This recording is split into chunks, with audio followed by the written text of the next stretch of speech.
صاحبوں، ہمیں اپنے کردار سے، اپنے اخلاق سے، اپنے رویے سے غوث پاک کا دیوانہ لگنا چاہیے، غوث پاک کا چاہنے والا لگنا چاہیے، غوث پاک کا عاشق ہونا چاہیے۔ یقیناً محترم احبا،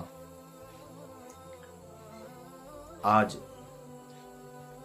ضروری ہے کہ بزرگوں کے اخلاق کو اپنے اندر شامل کرے، ان کے اوصاف کو اپنے اندر شامل کرے، غوث پاک رضی اللہ تعالی عنہ کے اوصاف کریمہ کو اپنے اندر شامل کرے۔ یقیناً وہ اخلاق و کردار اپنانے کے بعد ہماری ترقی کا راستہ بالکل آسان ہو جائے گا۔ محترم احبا،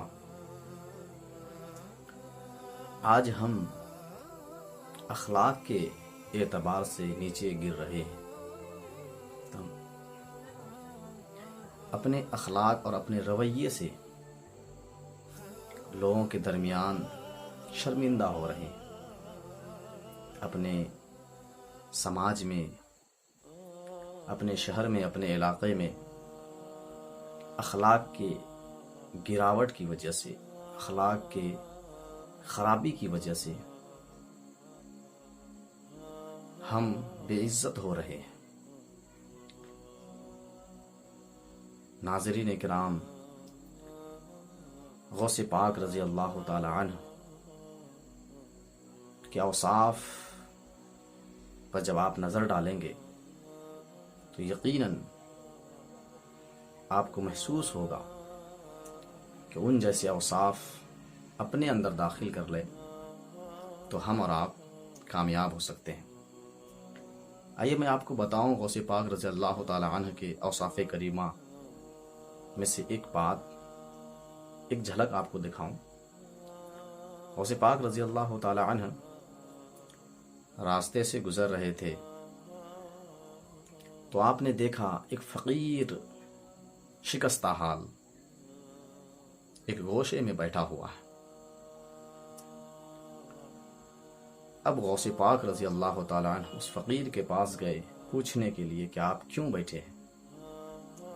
صاحب، بڑے معذرت کے ساتھ ہم راستے سے گزر جاتے ہیں اور بہت شکستہ حال لوگ ہمیں نظر آتے ہیں لیکن ہم نظر انداز کر دیتے ہیں۔ لیکن غوث پاک رضی اللہ تعالی عنہ کی تعلیمات اور ان کے اوصاف دیکھیے۔ انہوں نے پوچھا کہ آپ کیوں یہاں پر بیٹھے ہیں؟ تو اس نے جواب دیا کہ میں فقیر ہوں، میرے پاس کچھ نہیں ہے، زاد راہ نہیں ہے، رخت سفر نہیں ہے،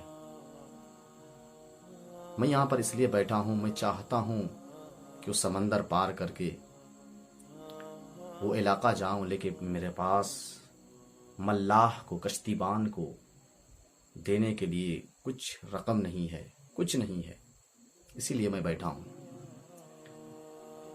اتنے میں غوث پاک رضی اللہ تعالی عنہ کی بارگاہ میں ایک شخص آئے اور 30 اشرفیوں سے بھری ہوئی ایک تھیلی دی۔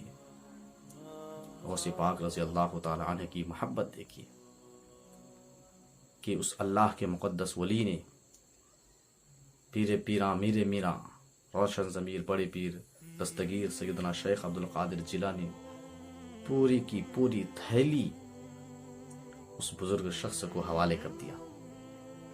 صاحب، آج یہ اخلاق اور یہ رویے ہم اپنے اندر داخل کر لیں گے اور ہم بھی کہیں فقیر، غریب اور مسکین اور یتیم کو دیکھیں گے اور ان کی مدد کریں گے تو یقیناً اللہ تبارک و تعالی کامیابی کے سارے دروازے کھولیں گے۔